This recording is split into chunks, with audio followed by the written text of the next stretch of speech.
Hey, this is Carla from the Butcher Babies. This is George Corcoran Fisher from Cannibal Corpse. Hey, this is Rex from Kill Devil Hill. It's Wednesday 13. This is Dad from Devil Driving. This is Motorist from War. You're listening to Rabid Noise on Rabid Radio.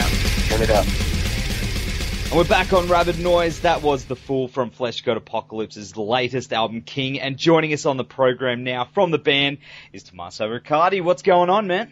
Hey, I'm good. Nice to be here. Awesome, man. Thanks for joining us. Well, your latest album, King, is released on February 5th. It definitely doesn't disappoint, man. And I did read somewhere that you said that the writing process was a bit stressful, I believe. Is that right? Yeah, but it always looks like strange from the outside. Sometimes they always everybody is worried, why stressful? But of course, that's the average, man. That's Fleshgod Apocalypse. We are brutal in any aspect. So that means that it is stressful because we're super picky and meticulous on everything.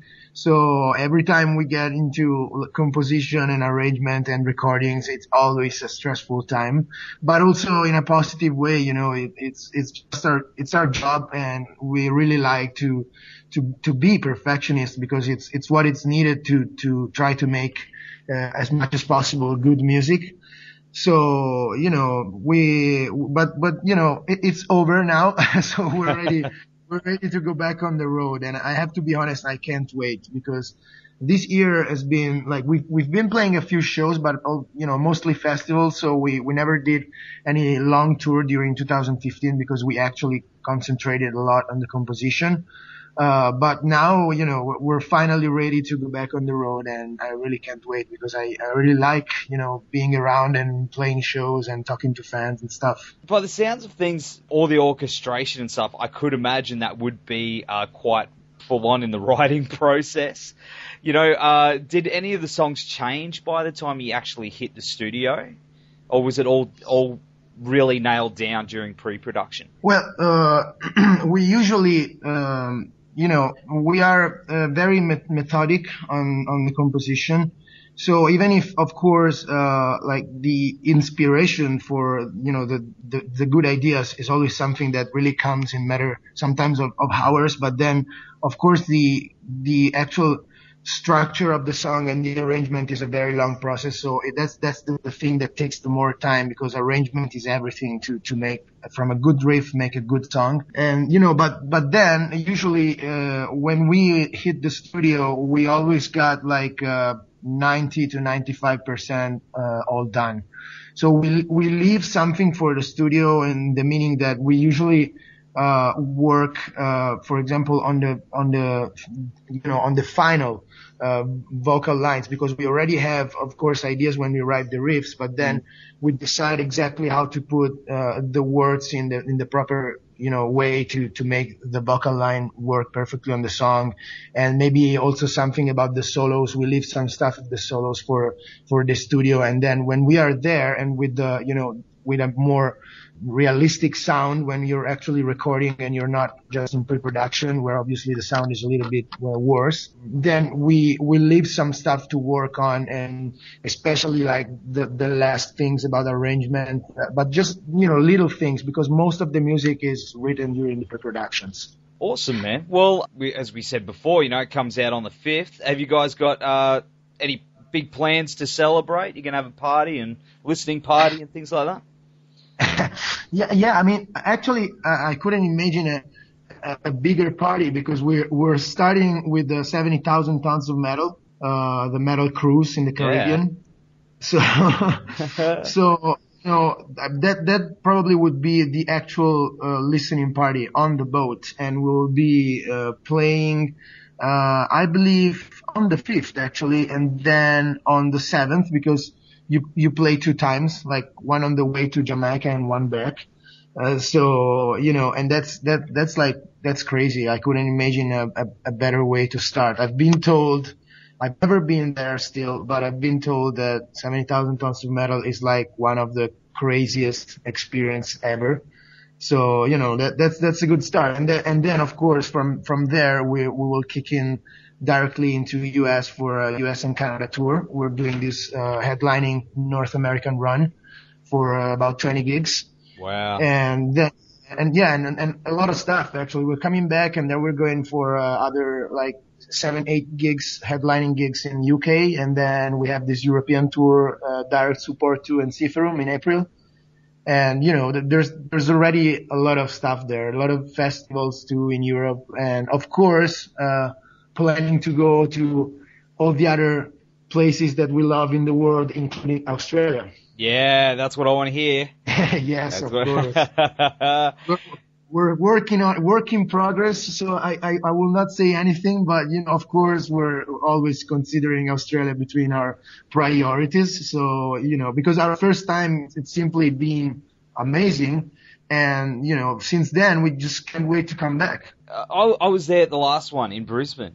That was with you guys in Septic Flesh, and that was awesome. That was like one of the best gigs to date, hands down, that I've ever been to. It was so much fun. Thank you very much. No, we really enjoyed, man. And, and we had also a great time. I mean, in general, and we got good friends there. We've been spending a couple of days with the guys from Lagerstein.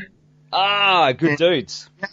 Yeah. They're good friends. We had a massive party the day we arrived. So, really fun time. We had a very, very good time, and all the shows were so good. We couldn't imagine, really, because it was the first time. It's always a challenge when you go to some place for the first time. You never know what's gonna be the reaction, but as a first time, it was amazing. So I can only expect to get better. Us Australian fans down here, we're going to have to top it when you come back now. It was just a warm-up the first time. So next time we're going to go twice as hard for you. Yeah, of course. So, man, we're going to go to the track Pathfinder now, and we'll be back very soon on Rabid Noise.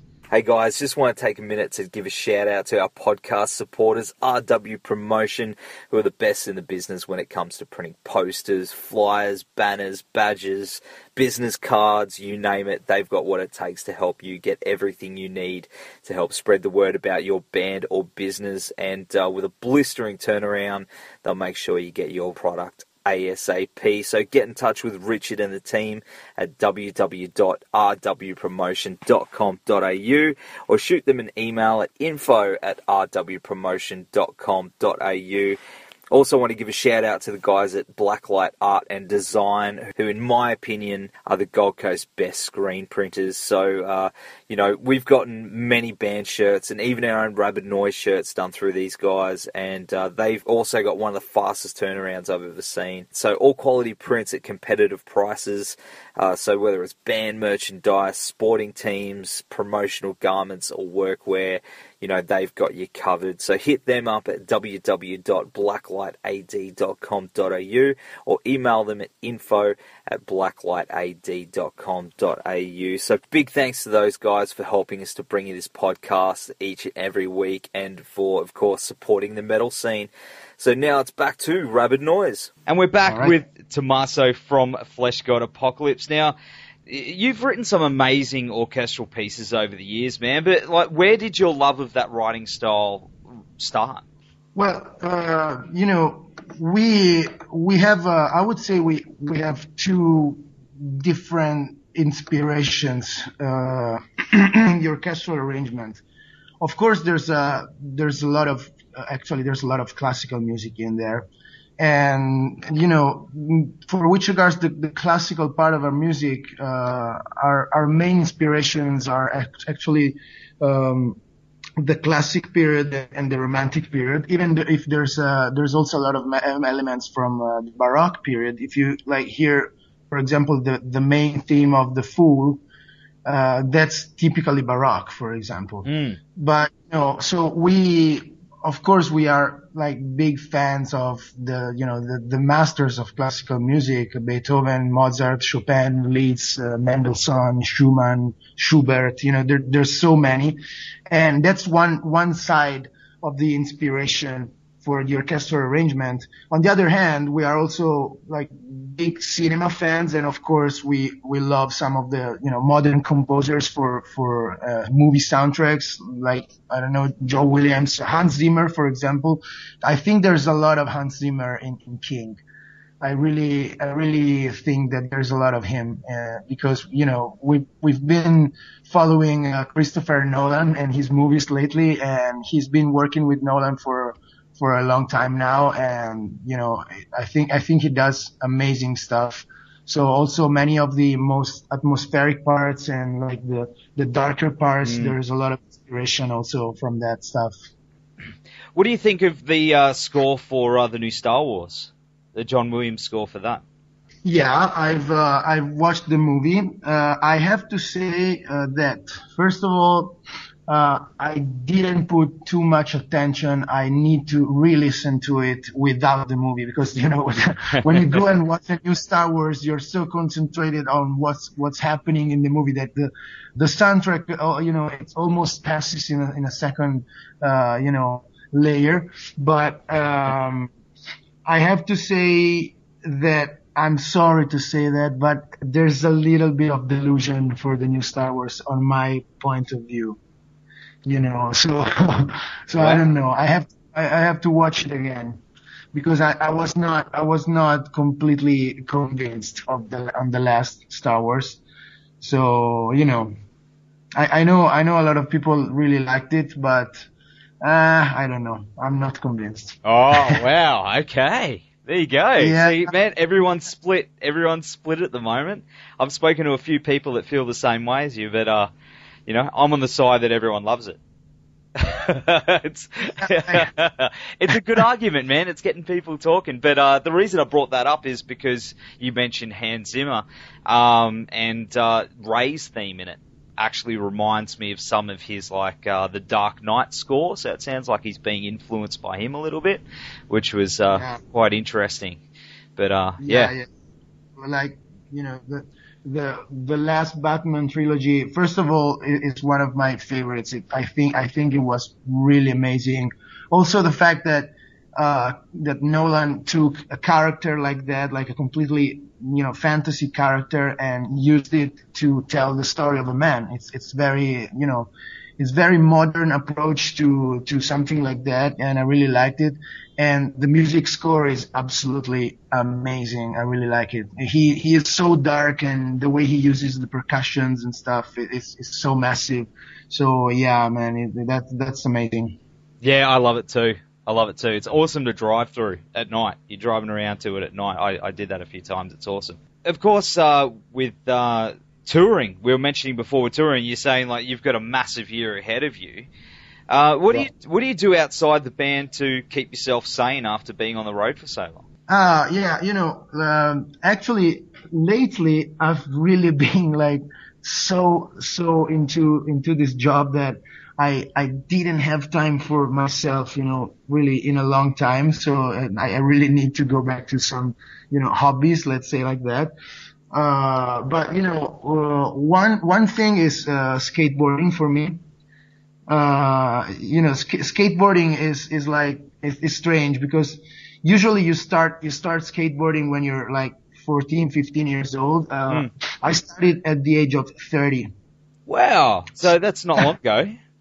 Yeah. So I'm actually a beginner. That's the point. But it's crazy, because, I discovered skateboarding because of my, stage manager. Marco, who he's also, a great friend of mine, and he's been skateboarding for a while, and so we were in Los Angeles. I remember, it was a tour like 2 years ago, and 2 years ago, 2 years and a half ago actually now. And I was just curious, hey, let me try, and then I tried, and since then, I totally fell in love with skateboarding. And even if I don't have that much time. So of course, the things I can learn are not that many, but still, just the fact that everything is about balance, and the way you need to learn how to control your body is so stimulating. Also for a musician, I think that also mentally talking, skateboarding is a very good sport, because it's really in between the sport and in a form of art. So I'm really into that. And, beside that, I'm Italian, so I obviously like to go, to some winery and just chill out with friends and eat some good food and drink some wine. That's another thing that I love. I love